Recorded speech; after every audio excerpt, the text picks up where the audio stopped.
To the Birdhouse Dynasty Show. And tonight's episode, we are getting into some of our live rookie drafts. We got two going on right now. And then we also have some news from the NFL schedule as well as some of the rookie camp hype. And so we're going to start off with mentioning the big contract for Brock Purdy, 5 years, $265 million. He gets paid decent money. This helps out the organization, gives them some more flexibility, and then now they can try and work out what they're going to actually do with Brandon Ayuk, whether they're going to trade his ass or they're going to just roll with him. I think they're going to end up keeping him, and so I think that's how we should plan on drafting him in our upcoming startups, which I know will be coming up in the month of June. Startup season. Yes, looking forward to it. All right, so let's get into our rookie draft. So we're going to start off by sharing with you my Mojo Forever draft. It is right in the middle of, here. Whoa. We're right in the first round here. We are on Allen. He is picking. Allen likes to take his sweet ass time, so this is plenty of time right now to go over what's gone on through the first 8 picks. And so we are at pick number 9. I just traded up to the 108 to snag Caleb Johnson right before Allen. I know now that I left RJ Harvey for him if he wants to take him, but otherwise he's stuck pretty much taking Emeka Egbuka or Jackson Dart or somebody else. Who knows if he's got another wide receiver in mind. Maybe that's the case, but yeah, we'll see if that's what he wants to do. I don't know what Allen is thinking. He generally goes just highest player available on keep trade cut. Allen, I don't think is the most, how do I put it, intuitive player. He's way more into basketball is the thing. I know from talking with him, and I don't know, but he's doing very well in fantasy football, and so dynasty especially, because he just goes with the highest valued players, and it works for him. And so I don't know. He's not hugely successful, but he does have very good teams, and so it just, when it comes down to like setting lineups, he's not overly great at it, and I don't know.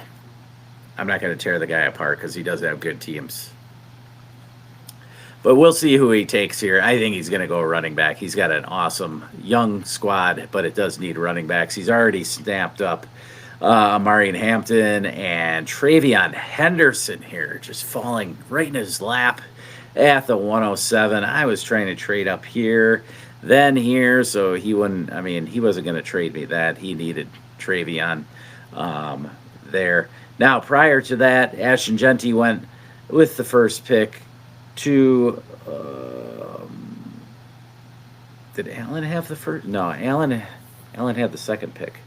First pick was Boss, and second pick went to Allen. Third pick went Cam Ward to Frosties. Mojo Forever then scooped up Travis Hunter. Then we had I'm not going to call it a reach because I do love Quinshon Judkins, and I have no problem with you taking him over Travion.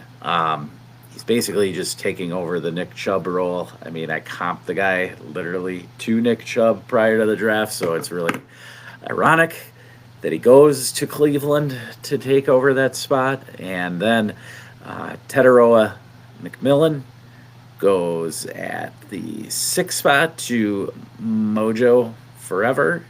And so he loads up at wide receiver there, and like I mentioned, Allen's grabbing Travion Henderson. Now, I was sitting on picks 202 and 204, and I knew that Foss needed extra picks here. He's definitely in a rebuild.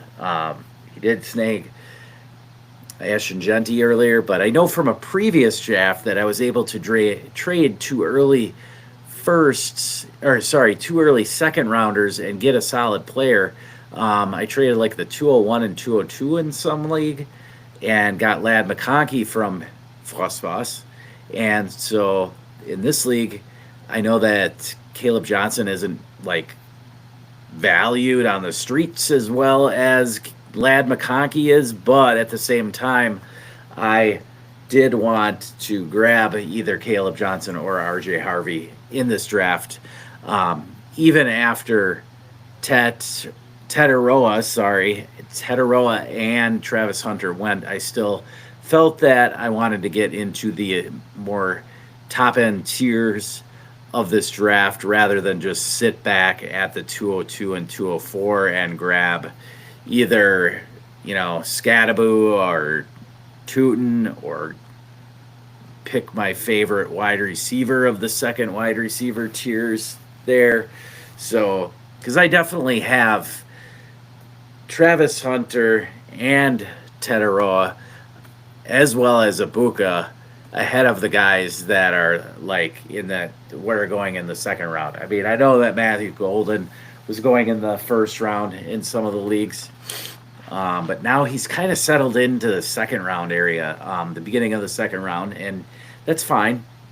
I think people bought into the hype of him being a first round wide receiver to the Green Bay Packers.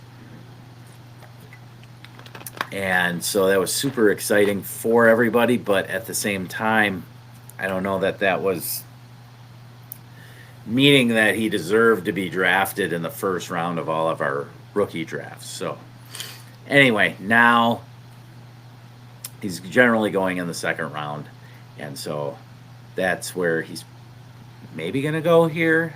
I don't know. Allen loves the wide receivers. I mean, he is stacked at wide receiver in this league, young wide receivers. Last year, he just had a huge amount of first-round picks last year.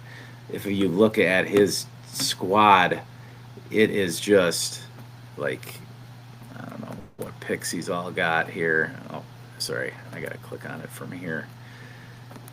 So far, look, I mean, he's got a bunch of capital here, too. So far, he's grabbed Hampton, Henderson, and now he's up here at the 109. Then he picks at 201, 203, 207, 301, 307. And no fourth rounders. But, like, dude's got Drake May and Anthony Richardson at quarterback, which is highly questionable, right? So, I mean, he could draft Jackson Dart here. Then at running back, he's got Jack Squat. Like, look, Marshawn Lloyd, Jalen Wright, Devin Singletary, J.K. Dobbins, Damian Pierce, Algier, Kendre Miller, like nothing.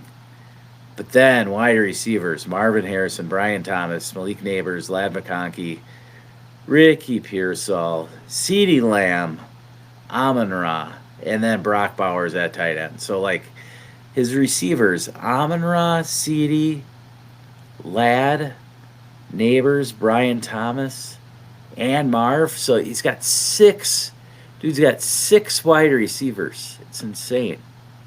6 wide receivers, but literally like only 1.5 quarterbacks in May and Richardson, and then no running backs. But now he added Hampton and Henderson, and I don't know. He might grab Jackson Dart here. We'll see. Could be Jackson Dart, could be RJ Harvey. Those would be my bets. Or he decides to just continue to pound those wide receivers, and then he's got the leverage at the wide receivers, which could be another route. Any of which I could see happening. all three are decent picks. And so that's what the fun is for Allen here. Maybe he will trade back. Um, I'm sure there's a couple people that would love to trade up and grab a pick here. Um, I don't think it would be Dami Salami. He's not known for trading too much. The Reaper, I could see that happening, but he's got two picks here at 11 and 12. I think he just sits back. I think that Brandon would be fine with either of those picks. So we'll see. And then you've got the 201 is back to Allen, 202, then 203 back to Allen. So interesting stuff coming up here. Vossboss, of course, has the 202 and 204 that I gave to him. Vossboss last year finishing in fifth place, and so this year now he's got Genty, 202, 204, and the 308s. His squad is looking like this. He's got Kyler and nothing else at quarterback. Then he has King Henry, Etienne, and not much else at running back. Then at receiver, Judy, Olave, Garrett Wilson, and at tight end, Mark Andrews. So, I mean, he's really getting thin there. I don't know. I don't remember what he had to give up to move up to grab Genty because he definitely didn't earn that 101 pick. I don't know. Can't remember what he. But anyway, sometimes, this is an example where he moved up to get that 101, and I don't know that was the best move. Moving back to get the 202 or 204, we'll see. I don't know. Like, I would have probably just stayed pat at the 108 and grabbed Dart. But yeah, I don't know. We'll see what he decides to do here. My squad is over here. I am sitting on an all right quarterback room. I've got Penix, Stafford, Jones, Hurts. So, I mean, in order, Hurts, Penix, and Stafford, and then some trash. I mean, Daniel Jones is whatever you think of him. I know that he's going to get some starts this year. Who knows when is the question. My running backs are pretty solid. I've got Gibbs, Achane, Brees Hall, and now I've added Caleb Johnson. I also have Monty in there. So I got like 5 running backs. And my receivers, I really wanted to add to my receiver room. I was hoping to get Tet, but I just couldn't pull off that deal to get the 106. So I settled for pounding the running backs, and then I add leverage there. I probably will be able to trade a running back at some point this offseason. So I got London, Ayuk, Jacoby Myers, Mike Evans. That's pretty much it there. Zay Flowers, too. So I got 5 decent starting wide receivers. I'll be okay. And then Ingram and Dallas Goedert at tight end, which is just super ugly, as well as Brandon Strange. So I probably should unload one of those tight ends. I mean, there's no reason to have Goddard and Ingram and Brandon Strange. Like, I don't need 3. Anyway, then you got Wisconsin Sam, the champ, and he is sitting on Joe Burrow. Not much else at quarterback. How the hell did he win this league? Russell Wilson? Jeez. He has Chuba, Kenny Walker, Jonathan Taylor. That's how he pulled it off. Taylor was hot in the postseason. He's got Cortland Sutton. And he's got Jamar Chase. Okay, fair enough. And Njoku and Taysom Hill. But still, man, his Tucker Kraft, like, his team does not look like, man, he just got hot on the right weeks. Burrow and Chase. Damn.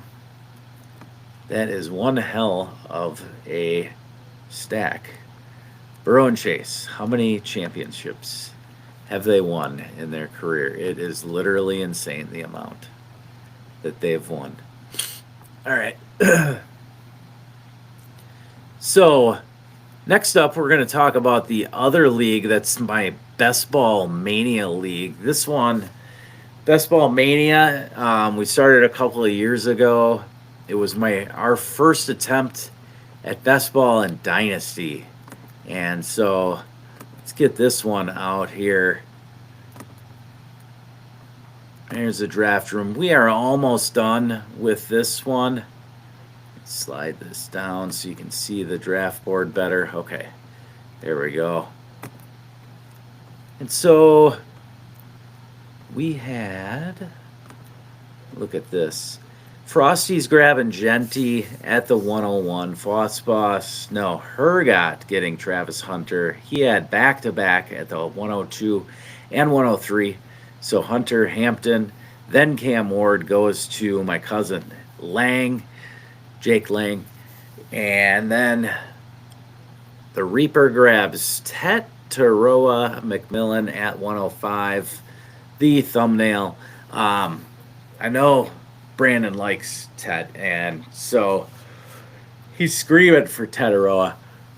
I don't know if he likes him more than Hunter or not. That's really a toss-up, I think, in his head. Fossbots then grab Travion Henderson. Give you a second here.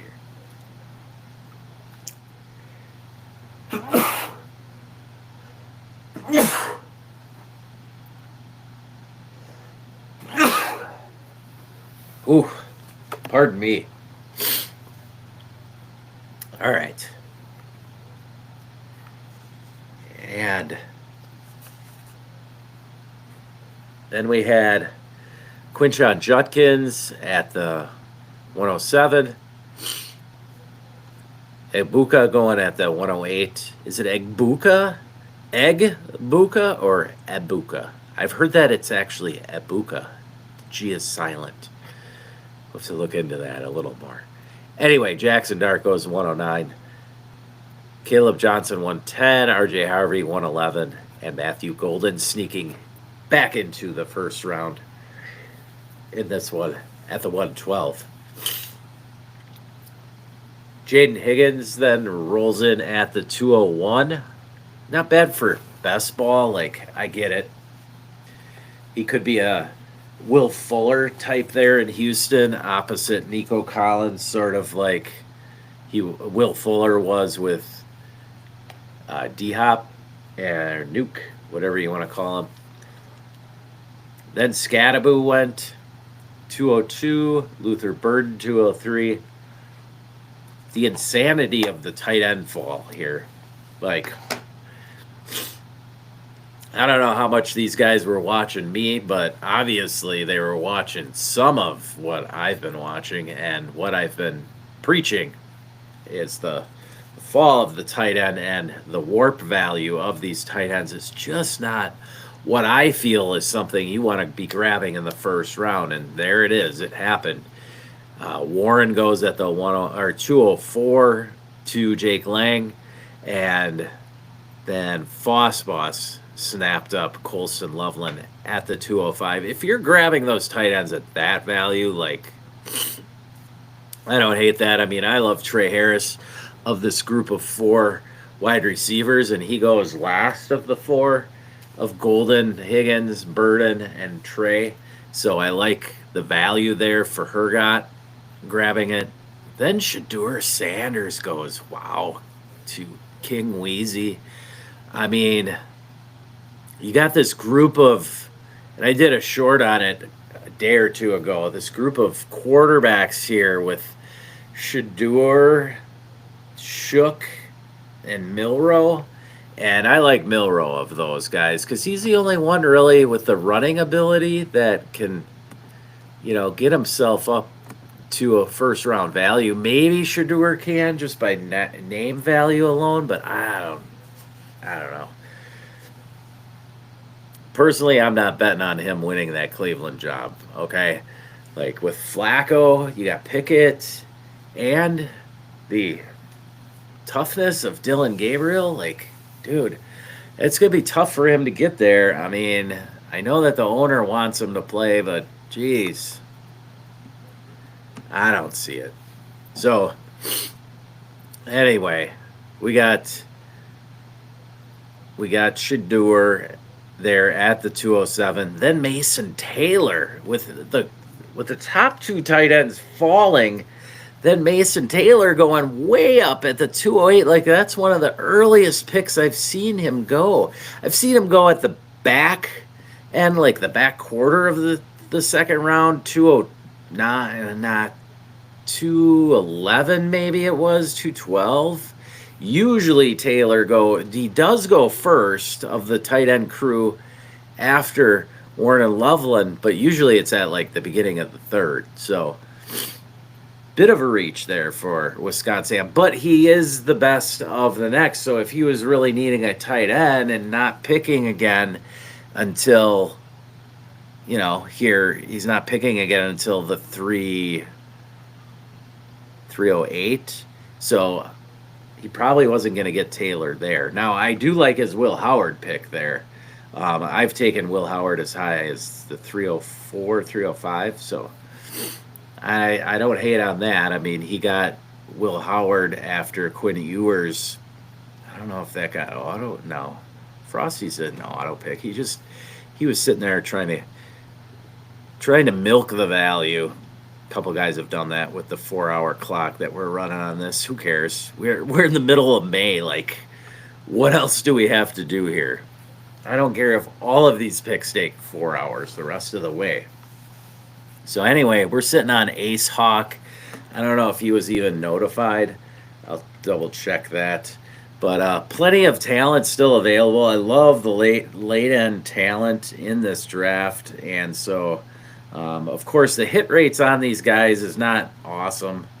But, last year this is where we found Tyron Tracy and Bucky Irving. And so there's definitely going to be a couple of difference makers in here. And who knows who they are. Like, it could be at wide receiver, it could be somebody like Will Howard. I mean, who knows if Rodgers is actually going to play? I don't know. I think my gut says he will, and when we get into the NFL schedule, there's a couple of matchups there are just purely made up for Rodgers, and so I'm hoping for it because I want good games. I enjoy entertainment. Like, that's why I play this game. That's why I do Dynasty. That's why we all enjoy the NFL. So whether you like Rodgers or not, whether you think he's just a goof or he's just a good player, I look at Rodgers like he's one of the best dudes to ever spin the football, right? And he may be a complete asshole off the field, really. But he's a good football player, right? And so I don't know if that makes up for it or not. Like, I don't know. When he's playing football on Sunday or Monday, whatever, it makes up for it to me because I don't have to deal with him personally, right? So the let those people who want to judge him and his personality, that's on you.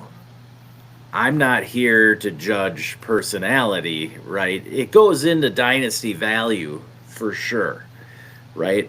Like Shador Sanders has fallen because people think his dad has too much, is dug into it too much, and then he was kind of an arrogant prick, really, at the Combine and at the Senior Bowl and everywhere since he played last season. And so that definitely is why he went in the 5th round, right? And why I'm not buying into it. Like, I have zero shares of Shador Sanders. And the reason why is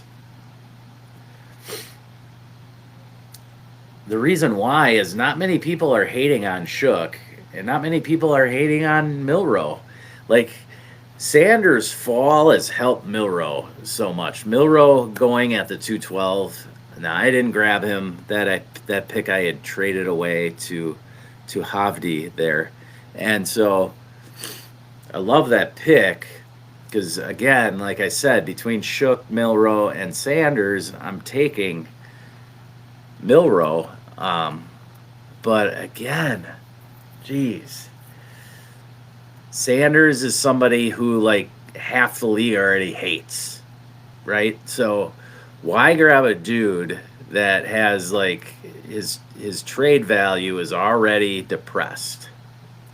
So his ADP is like third round, beginning of the third round, and he sneaks into the back quarter of the second round. But here he jumps up at the 207, which I guess fine. Like I can't imagine personally drafting him over Bashul Tutin, but that's fine. That's what you want to do. That's what you want to do. Like I traded the 212. Yeah, that was my pick. I traded the 212, the 402, and 412 along with 5 fab, which whatever. Mojo countered my offer with adding 5 fab. I don't give a, whatever. 5 fab, fine. You want it? I'll be cool without that 5 fab. So it's not like he asked for 50. Then I would have had to start thinking about it. Like, I like my fab, right? But I'm not. It's not like some dude fat finger to drop. And so, like, I had that happen. I've seen it where, all right, I was listening to some pod earlier. It was South Harmon. They were talking about who are they talking about? Who was it? Oh yeah, it was like 5 years ago. It was Amon-Ra, and Amon-Ra after his rookie season. So Amon-Ra had this interesting time frame there where DJ Chark signed in Detroit, and they had who else did they have there? They had another dude there too. And so Amon-Ra, there was a little bit of a narrative where they were against Amon-Ra, like, oh, he just had 4 or 5 good games at the end of his rookie season. That's all. He did it because there was nobody else there. I don't believe he can do it again. And so they were like hyping up DJ Chark, whatever. Right? I've been burned by DJ Chark enough to like, I wasn't totally hating on the guy. Like I thought maybe he could have an okay season, but I definitely was not out on Amon-Ra because of it. So anyway, my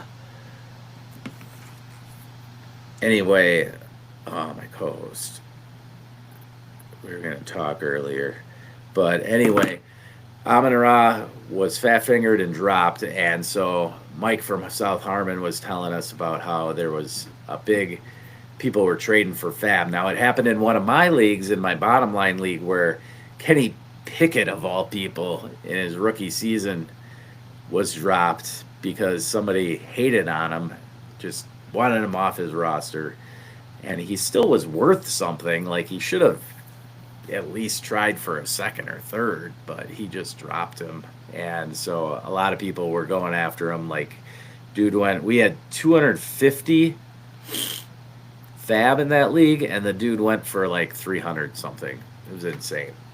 But anyway, that can happen. Now, Mojo went we just have 100 in fab in this league, and so he went from 100 to 105, and I'm sitting at 95 now. I'll be okay. If you would ask for like 50 or 75, then I would have really had to start thinking about it. But it brings up the interesting question, like, and you can leave your answer in the comments, whatever. How much to you would you trade fab for a single pick? Like, would you give up what fab would you give up for a 4th rounder, just straight up in this draft? What about like a 27 4th? If somebody offered you 100 fab, would you give up like a third? I couldn't see that.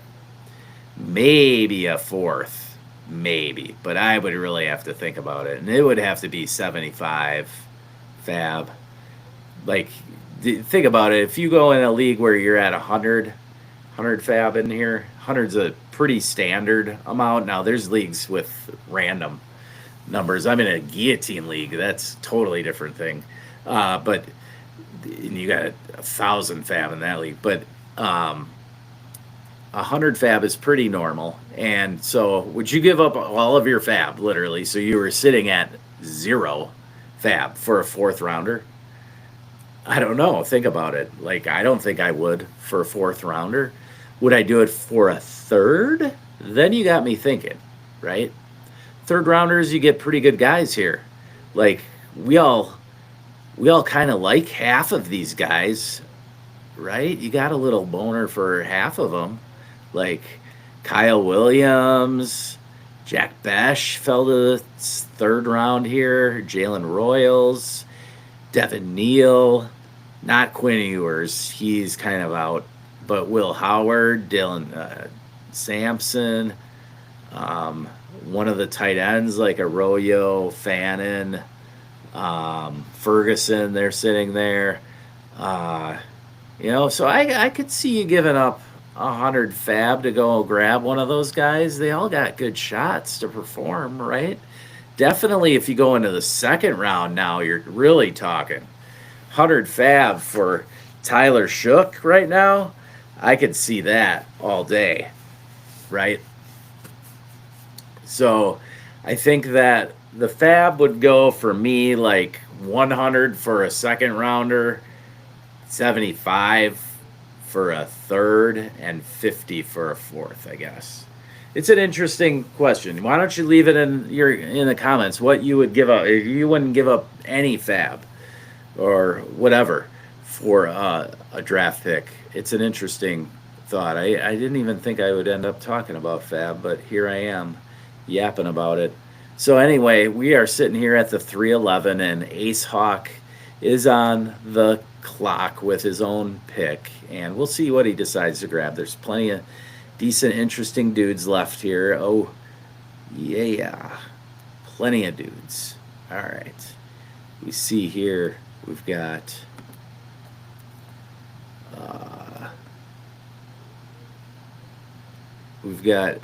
did Trevor Etienne has actually moved up, huh? He had been buried like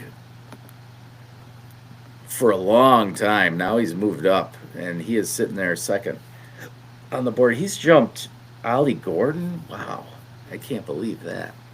But anyway, that's my Best Ball Mania League, and so that's where we're at in the Best Ball Mania League. Again, that was my first attempt at Dynasty Best Ball. Love it now because it just my thing is in lineup leagues I am going after running backs late. Just my roster construction. That's how I play.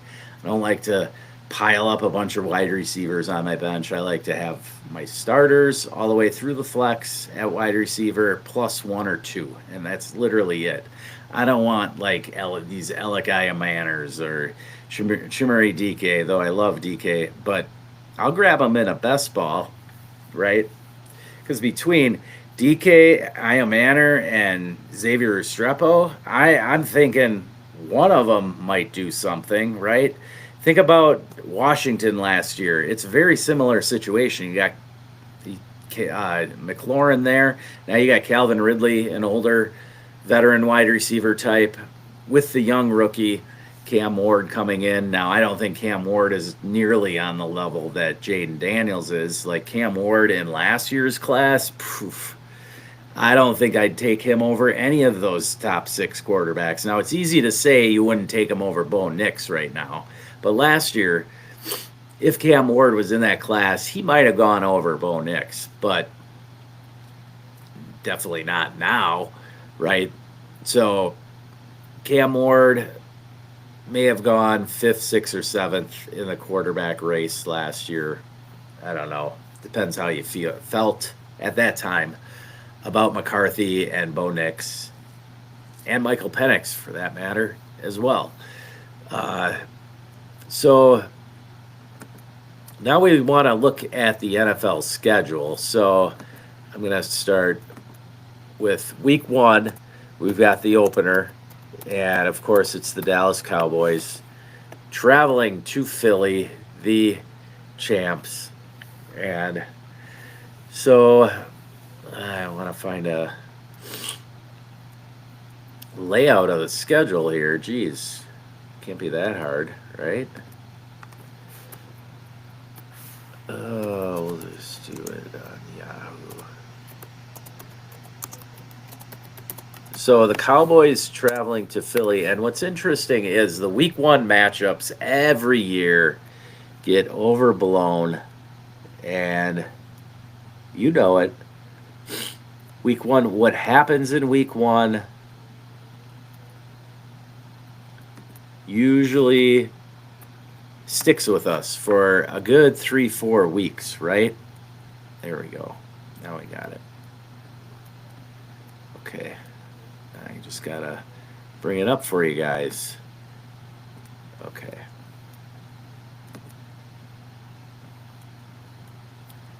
Okay, here we are. Let's do it.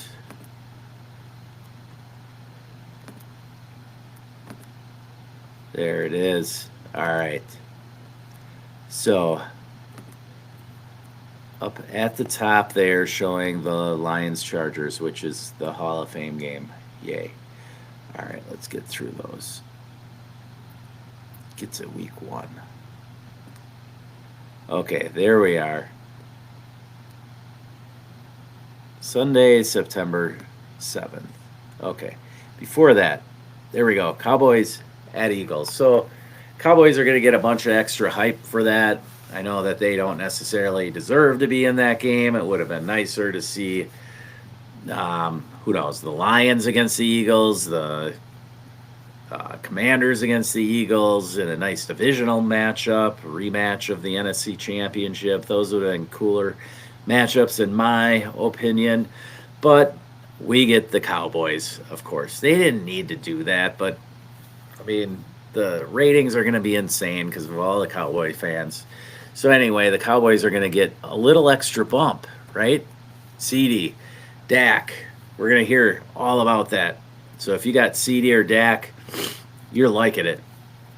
Whatever Cowboys running back shows up, or if they don't, we're going to get extra. Like, think about it. If Jaden Blue has a big game in that game, like, and he doesn't even have to do that much. If he gets 50 yards and a touchdown, and he is shown to be, like, touches is really the key. If he's shown to be more of a, if he gets more work on first and second down, like Jaden Blue, is going to be totally worth the pick where you're grabbing him. Like, mostly he's going mid-third round right now, but I've seen him sneak into the back of the second round. And so people are taking a shot on Jaden Blue. I personally haven't, because basically after Scattaboo and Tootin in the second round, I'm not ignoring the running backs, but I'll just wait till the 4th round and see who drops. So the 4th, and then I'll do a video coming up of my favorite 4th round and / undrafted free agents, and there are a lot of running backs will be in that. But anyway, you know, and then you're going to get the hype for the Eagles. Hurts, A.J. Brown, Devonta, not necessarily Dallas Goedert, but, and then, of course, Saquon will get some hype as well. So it kind of depends on how you perform in that week 1, because it'll be a narrative that'll go on for 2 or 3 weeks. It always happens. Look at Isaiah Likely last year, right? He got way more hype than he deserved. And can you imagine if he had actually reeled in that touchdown? Oh, man. So then we get the Chiefs and Chargers in Brazil. That'll be a good ratings game as well. So you get all the Chiefs dudes, and you get the Chargers, Lad McConkey. What if Trey Harris blows up in that game? And you've got the rookie, Amarian Hampton. We'll get a big narrative there. What if Najee gets the ball a bunch in week 1, right? So we'll see how that one plays out. Then we get into the real matchups week 1. And so I don't want to dive into too far into the season because who knows what happens later in the year, right? Like last year, they set up this big matchup with the Jets and Dolphins on Black Friday, right? Because of Rodgers. And Rodgers, he wasn't even. Oh, that was 2 years ago, that matchup. Rodgers wasn't even playing because he tore his Achilles. So that's why I don't want to dive into later in the year matchups. It's just not worth it right now. You're not going to make dynasty trades based off of week 17 matchups. Okay, we have no idea who's going to be injured on teams' defenses, which quarterbacks are going to be out. So it's just not worth now. Like, this is an underdog, right? This isn't a redraft format. In a redraft format, I can see trying to maybe manipulate that style. People have done it. They've gone and because underdog, like you're trying to win the whole thing. You have to be the top in 1 million entries or however many entries they have. So you really got to go for a specific winner. And so that's why I can see people stacking guys in week 16, 17 matchups. But anyway, in week 1, some of the other interesting matchups. You got the Cardinals at the Saints, Panthers at Jaguars, Bucks, Falcons. There we go. So you got Baker traveling to the Falcons. We'll see how much work Ibuka gets in his rookie matchup. A lot of people were worried about that landing spot. I've really warmed up to it, especially as a Bucks fan, and knowing the injuries our receivers had, our vets in Evans and Godwin. They had some injuries last season, so I'm not afraid of that landing spot killing Ibuka's value going into next season. I mean, look at Rome Odunze. You're still getting first rounders for Rome. Yes, he fell. He didn't have Malik Neighbors or Brian Thomas or Ladd McConkey type season, but he still put up decent numbers. And now Keenan Allen's gone. Sure, they brought in Luther Burden, but I mean, there's an easy path for Rome to be the top guy this year, right? I know some people think they drafted Luther Burden to be their Amon-Ra, but that won't happen until mid-season. He's not going to come out of the gate with 10 catches, right? So anyway, Ibuka still, I think, will shine there eventually. Not really year 1 unless there's an injury. What else do we have? The Falcons, they didn't add a whole lot on offense.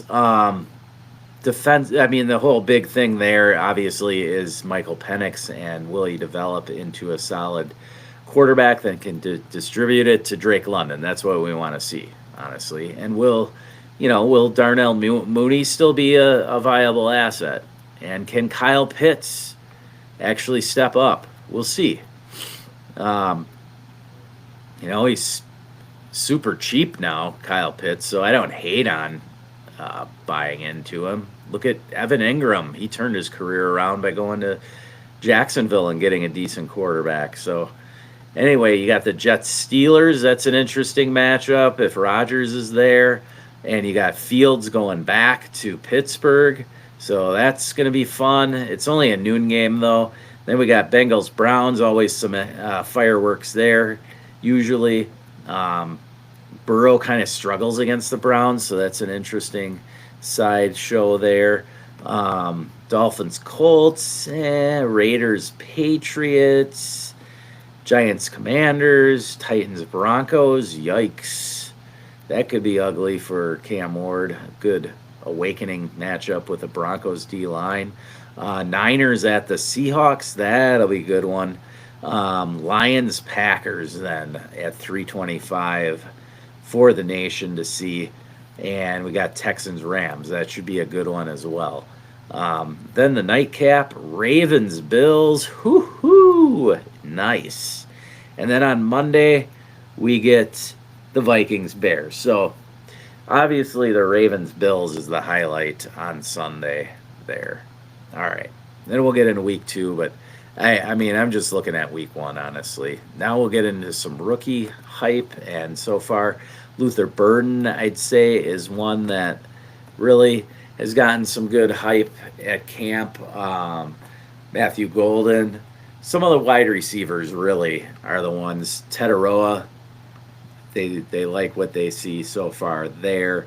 I think it's blown out of proportion. Honestly, that's my take on it. I'm not going to get very deep into it. I just wanted to say that this rookie hype right now, you really want to look at the deeper guys. Jimmy Horn has looked good. He's in Carolina. So that's one of the guys that you could maybe scoop up late and grab him. What's his name? LCM?